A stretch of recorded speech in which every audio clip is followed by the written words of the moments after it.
Magadi Verimi, greetings farmers, and welcome to this Mukushi Seeds Magona Marima podcast on the 20th of January 2018. As you can see, I'm standing in a field here that is beginning to become severely stressed.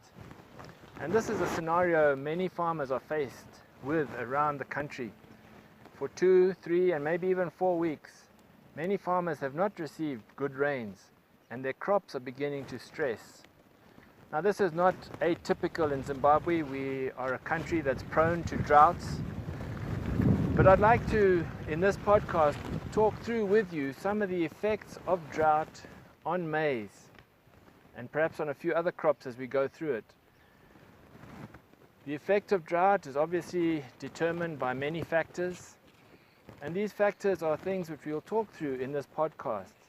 So join me as we talk about this very sad and not very uplifting podcast on the effect of drought on crops. As we begin this discussion on the effect of drought on maize, we must assume that the crop has been established with the following principles. Firstly, that the best variety for the field has been planted. Secondly, the right basal fertilizer for the yield expectation has been applied. And thirdly, the crop has been established with precision planting techniques. A crop that starts off on a healthy footing will have a much better chance of surviving a mid-season drought than a badly established crop. The impact of drought upon a crop depends a lot on the time of that drought in relation to the crop growth stage. Now if we consider a maize crop, for example, going from emergence to flowering and then on to maturity, we can give an indication of the impact of drought on that crop. So from emergence to flowering, you've got the vegetative stage, and then from flowering to maturity, you've got the grain fill stage. Now, in the early stages of a crop, the impact of drought is actually quite low. It increases as the crop grows, but it's in the order of 3 to 5% yield reduction for every day that the crop suffers serious drought stress. But when the crop approaches flowering, when the tassels are just beginning to emerge, the impact of drought suddenly spikes, and we get a scenario like this, that over this period of flowering, 2 weeks before flowering to 2 weeks after flowering, the impact of drought is very high. So in this 4-week period, spanning the flowering time of maize, the impact of drought is between 7 to 10% yield reduction for every day that the crop suffers serious stress. Then as the crop grows towards maturity, that impact of drought decreases until the crop is dry. But that is still a serious time for drought stress because the drought is impacting on the grain filling of the crop. And during grain filling, it will go from about 7 to 4% decreasing, 7 to 4% decrease in yield for each day that the crop suffers serious stress. Now, the reason for the impact of drought being so severe at the flowering period is that maize is very susceptible at that stage. The silks struggle to emerge when there's drought, and the pollen sheds very quickly. And so you often get a mismatch between pollen shed and silking. Also, when the pollination is taking place and the little tiny grains are beginning to grow, they require a lot of water. And if there's a drought stress, obviously, the water is not available in the plant, and you will get grain abortion during that period, just after flowering and early grain filling. So this is the most critical period for drought impact on maize. 2 weeks before flowering to 2 to 3 weeks after flowering. The effect of drought on a maize crop, or any crop for that matter, depends a lot on the soil type on which that crop is grown. Now we can have a sandy soil, a loamy soil, or a clay soil. And each type of soil will hold a different amount of water. And so on this axis, I have the soil water content going from 0, up to 40%. Now in general terms, a sandy soil will have, at the point of maximum water holding capacity, in other words we call that field capacity, it'll have about 20% water in the soil. That means that for every meter of soil there'll be 200 millimeters of water. On a clay soil, on the other hand, at field capacity, the soil will have a total of about 35% water, which means that in 1 meter of soil there will be a total of 350 millimeters of water. Now if we draw this graph, we call this the field capacity. That's the total amount of water that the soil can hold. Now the plant will use that water to a point. The plant cannot extract every single bit of water from the soil. It will use the water to a point which is called the permanent wilting point. At the permanent wilting point, the crop can no longer extract any water from the soil.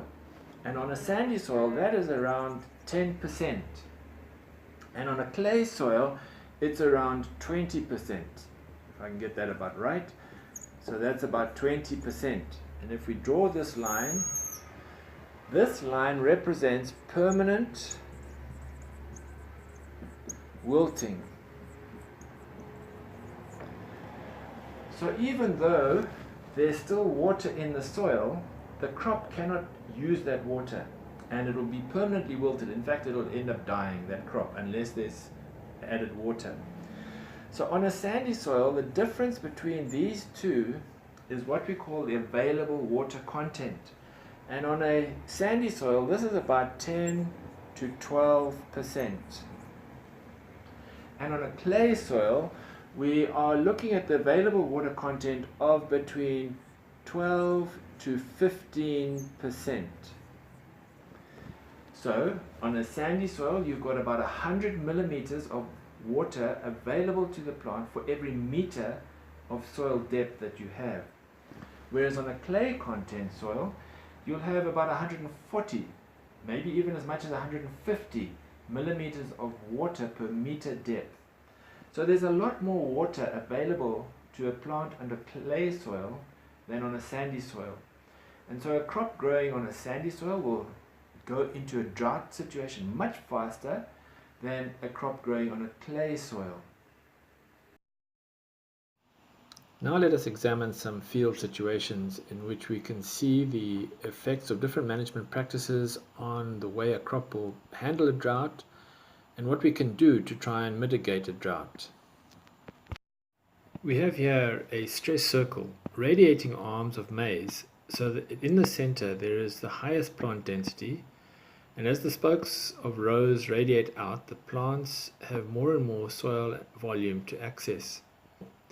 In irrigated fields, you can plant at a high density, but in dryland situations, you must adjust the plant density in accordance with the expected rainfall.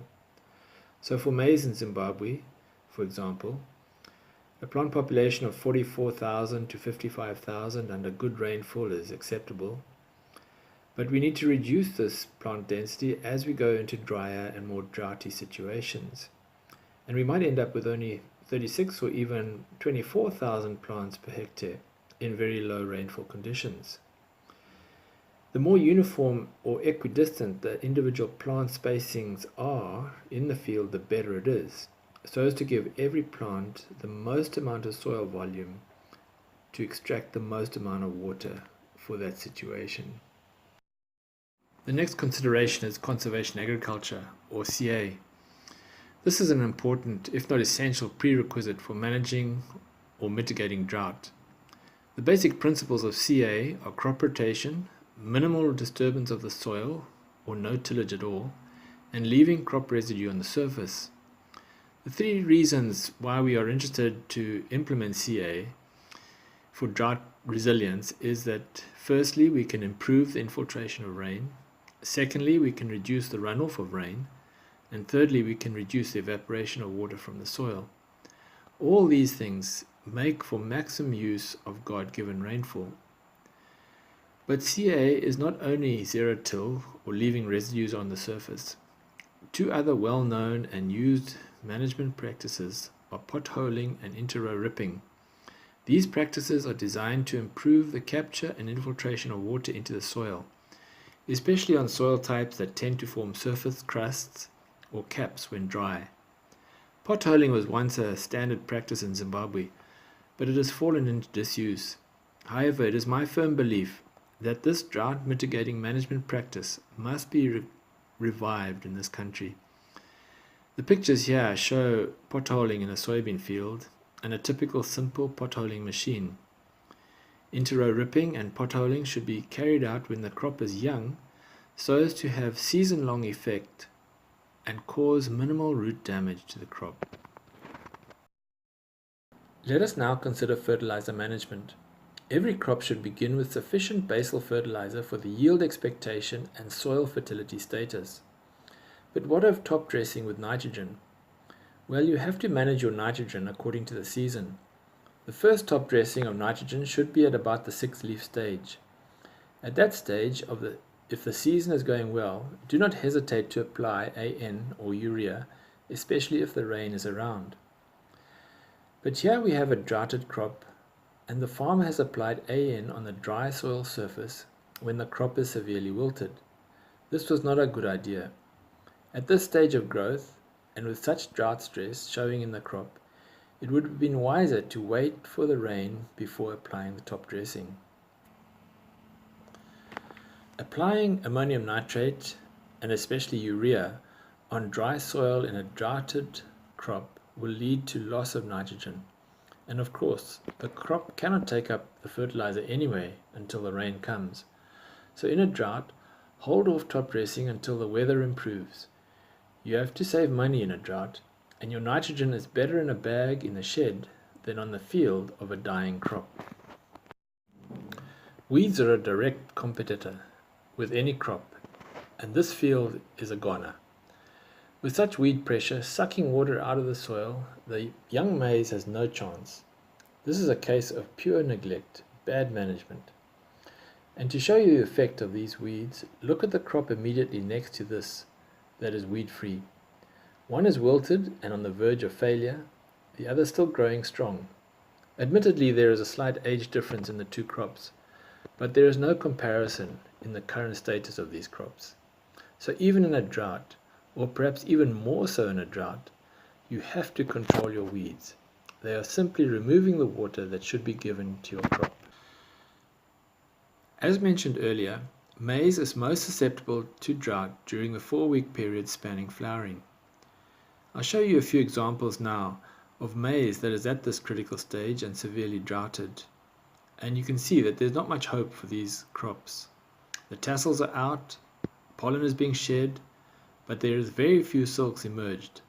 Consequently, these plants will not set any or only a few grains. So what can you do at this stage?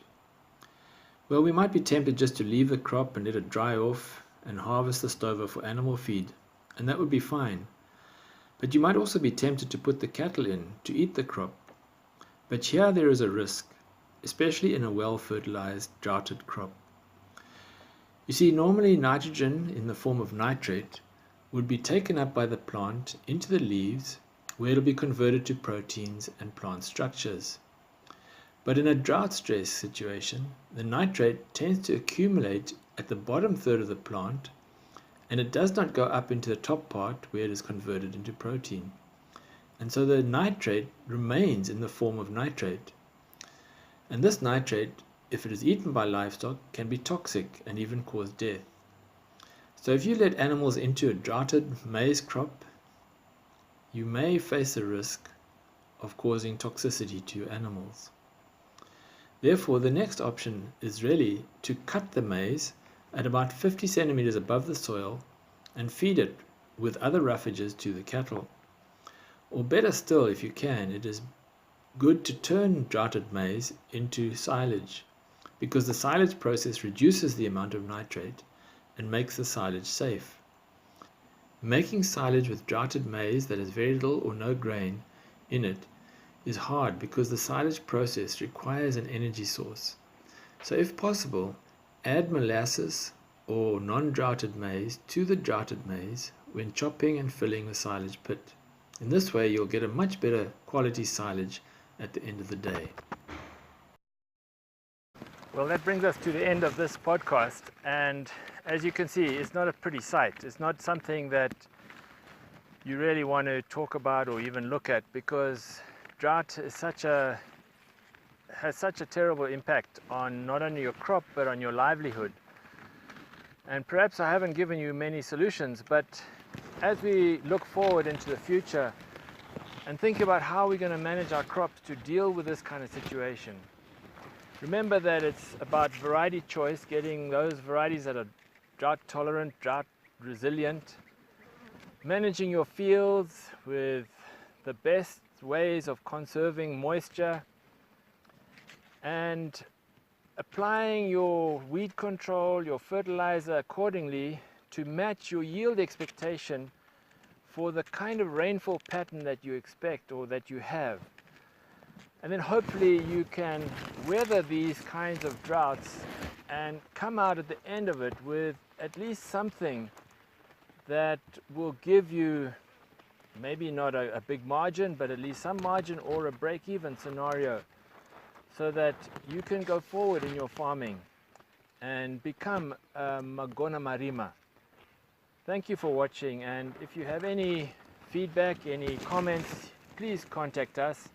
The telephone number, email address will come up at the end of this podcast, and you're welcome, and we would appreciate your feedback. Thank you, and all the very best.